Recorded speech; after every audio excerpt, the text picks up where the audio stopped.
জীবনে সুখী হতে গেলে ঠিক কি করতে হয় জানেন? আপনাদের হয়তো বা মনে হতে পারে যার কাছে অনেক টাকা রয়েছে সে জীবনে ভীষণ সুখী। কিন্তু একটা জিনিস কি জানেন?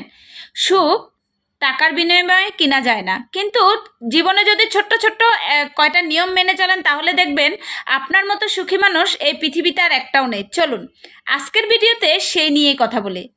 প্রথম, নিজের জীবনে যত দুঃখ যন্ত্রণা আছে মানে অতীতে ঘটে যাওয়া সেগুলোকে অতীতের মধ্যেই ছেড়ে দেন, কারণ অতীত আপনার কন্ট্রোলে নেই। আপনার কাছে কি রয়েছে?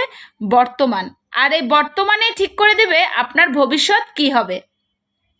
তাই নিজেকে অতীতের সঙ্গে জড়িয়ে পেঁচিয়ে আটকে রাখবেন না। নাম্বার 2, অন্যেরা আপনাকে নিয়ে কি বলছে কি ভাবছে জাস্ট পাত্তা দেবেন না। কেননা অন্যরা আপনাকে নিয়ে কি বলবে সেটার কন্ট্রোলও কিন্তু আপনার কাছে নাই। ওদের যা বলার সেটা বলতে দেন, যা ভাবার সেটা ভাবতে দিন। আপনি